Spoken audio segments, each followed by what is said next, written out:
भिवंडी तालुका वलगांव श्री शेलू माता मंदिर में हर वर्ष की तरह इस वर्ष भी आज दिनांक 16 दिसंबर 2025 को श्री क्षेत्र शिरडी से वापस आई पालकी के उपलक्ष्य में ओम साई सेवा मंडल वल अध्यक्ष श्री महेश भोईर, कार्य अध्यक्ष संजय भोईर, सचिव गणेश मड़वी तथा ओम साई सेवा मंडल के सभी कार्यकर्ता व पदाधिकारियों द्वारा सत्यनारायण की महापूजा व श्री साई भंडारा का आयोजन बड़े हर्षोल्लास के साथ किया गया। इस अवसर पर भारी संख्या में मान्यवर व वलगांव के ग्रामस्थ मंडलों ने उपस्थित होकर सत्यनारायण की महापूजा व साई भंडारे का लाभ लिया। तो वहीं आए हुए सभी मान्यवर व देनगीदारों का सत्कार ओम साई सेवा मंडल वल द्वारा शाल व पुष्प गुच्छ देकर स्वागत किया।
साईं बाबा की जय। महाराज की जय। अनंत कोटी। ओम साई सेवा मित्र मंडळ वळ यांच्यातर्फे आयोजित करण्यात आलेले हे जवळजवळ या पालखीचं 18वा वर्ष आहे। या 18व्या वर्षामध्ये पदार्पण करताना जे पालखीचं सोहळा आयोजन करायचं असतं, पालखी पूर्णपणे साई मंदिरात न्यायची असते, तर त्याचं आयोजन आणि नियोजन 2 महिने पूर्वी अगोदर आमच्या मंडळाचे अध्यक्ष महेश भोईर आहेत, त्यांचे साथीदार आहेत, सल्लागार आहेत, सगळ्यांची नावं काही घेत नाहीत, ते सर्वजण यथोचित म्हणजे तन मन धनाने सर्वजण एकत्र येतात आणि सेवा देतात। पहिल्या दिवसापासून तर शेवटच्या दिवसापर्यंत 6 दिवस आम्ही सतत चालतो, पण या 6 दिवसामध्ये आम्हाला काहीही कमी पडून देत नाहीत। जर पाणी पाहिजे असेल तर गरम पाणी दिलं जातं, जेवण नाश्ता एकदम गरम गरम ताजं दिलं जाते। कोणाला चहा किती वेळा प्यायचा आहे, कितीही वेळा पिऊ शकता, कोणी अडकाती घालत नाही। तुम्हाला फक्त चालण्याची केवढी धमक आहे तेवढे तुम्ही नियम पाळा, रस्त्याने चालताना व्यवस्थित चाला, नियम पाळा। इथपर्यंत ही साई सेवा आम्हाला खूप छान प्रकारे हे मंडळ खूप सहकार्य करत आहेत। एकदाच का माणूस याच्यामध्ये जोडला गेला, पहिलं वर्ष असू द्या, तर तो नंतर पाठीमागे जायचं विचारच करत नाही। तो असा विचार करतो की पुढच्या वर्षी पण मला पालखीला यायचंच आहे, आणि यायचं नाही तो नुसतं चालत पण यायचंय, आणि चालत येता येता देखील जी काही सेवा करता येईल तेवढी सेवा करण्याचं देखील सर्व साई प्रेमी करत असतात। खूप सुंदररित्या केलेलं आहे। शेलू मातेच्या समोर सुंदर रांगोळी काढलेली आहेत। त्याच्यानंतर या भंडारामध्ये येण्याचं एकच उद्देश असतो सगळ्यांचा की सगळेजण साई भक्त आहेत, साई प्रेमी आहेत, त्यांना शेलू मातेचं वरदान पण आहे। हे एक गाव असं मला जाणवतं की शेलू माता ही जी आहे त्यांची कुलदेवता, बरोबर, हा, ग्रामदेवता आहे ती, त्यांच्या आशीर्वादाने आणि जागृत देवस्थान आहे, त्याचा अनुभव मी देखील प्रत्यक्षात घेतलेला आहे। साईबाबाचा पण प्रत्यक्षात मी अनुभव घेतलेला आहे। आता ते काय बोलून दाखवण्यासारखे नाहीये, पण जेवढे साई प्रेमी जातात, कोणी लंगडत जातं, कडत जातं, पण जातं, जिद्द सोडत नाही। साई प्रेमी एकदा चालायला लागला, जिद्द अजिबात सोडत नाहीत आणि ते चालण्याचा प्रयत्न करतात, आणि यथोचित शेवटचं दर्शन साईबाबाचा केल्यानंतर तिकडे ज्या शेवटच्या 6व्या दिवशी पोहोचल्यानंतर पाय एवढे दुखत असतात, हे करतात, तरी पण साईबाबाचं गाणं लागलं तर त्या डीजेवर नाचत नाचत साईबाबाच्या मंदिरात जाऊन दर्शन घेतात। आणि एकदा का साईबाबाच्या मंदिरात पोहोचल्यानंतर दर्शन झालं की अतिशय प्रसन्न वाटतं, छान वाटतं, एकदम सुंदर वाटतं। जेवढा थकवा असेल तेवढा सगळा थकवा आमचा त्या साई चरणी गेल्यानंतर विलीन होतो। जसं पहिल्या दिवसापासून आम्ही जातो तसं शेवटच्या दिवसापर्यंत सुखरूप साई प्रेमी घरी पोहोचतात, आनंदाने येतात, मजेने येतात। खूप छान आहे। ओम साई सेवा मंडळ वर आयोजित पालखी सोहळा 2025 आमचं हे 18 वर्ष। ज्याप्रमाणे पहिल्या वर्षी पालखी जशी आनंदाने वाजत गाजत निघाली होती, त्याचप्रमाणे या 18 वर्षाची पालखी साईबाबांची पालखी वाजत गाजत निघाली होती। या पालखी सोहळ्यामध्ये आमच्या गावातील सर्व लहान मुलांपासून महिला मंडळ सर्व वरिष्ठ ज्येष्ठ नागरिक या पालखी सोहळ्यामध्ये सहभागी होतात। मी नेहमी सांगत आलो की हा आमच्या गावासाठी एक चमत्कार आहे की संपूर्ण गाव आमचा हा एकत्र होतो। साईबाबा चरणी मी एकच प्रार्थना करेन की ज्याप्रमाणे आमचा गाव हा एकत्र आहे, एकोप्याने राहत आहे, प्रत्येकाच्या सुखादुःखामध्ये सहभागी होत आहे, अशात पुढेही होत राहू दे ही साईचरणी मी प्रार्थना करेन।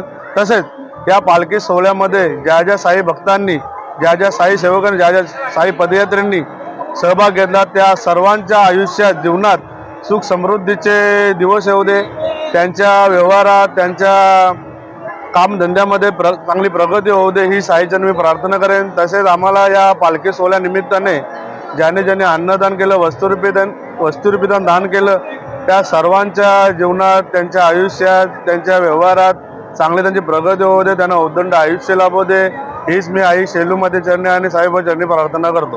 पालखीचा उद्देश म्हणजे काय, एक साईबाबांवर असलेली श्रद्धा, साईबाबांवर असलेलं प्रेम, साईबाबांचे आचार विचार आम्ही सर्वांच्या मनात रुजवण्याचा प्रयत्न करतो। साईबाबांची भक्ती, साईबाबांचं एक ध्यान, आपण चालत असताना साईबाबांचं एकच नाव मनात येतो, ओम साईराम, जय साईराम। साईबाबांचं तर मी तुम्हाला एकच सांगेन तर एकदा फक्त साईबाबांची वारी करून पहा, तुम्हाला नक्कीच त्याचा सुखद अनुभव भेटेल। वारी केल्यावर जो अनुभव प्रत्येकाला आला आहे त्यांनी प्रत्येकाने जाणून घेतलेला आहे की साईबाबांची वारी काय असते। त्याचप्रमाणे मी तुमच्या माध्यमातून एकच सांगेन तर प्रत्येकाने एकदा तरी जीवनात साईबाबांची वारी करावी।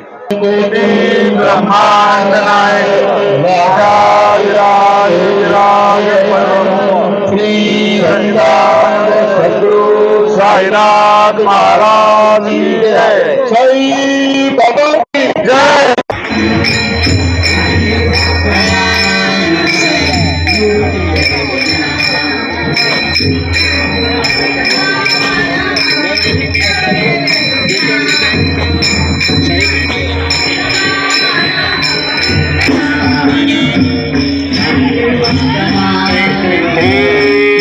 Thank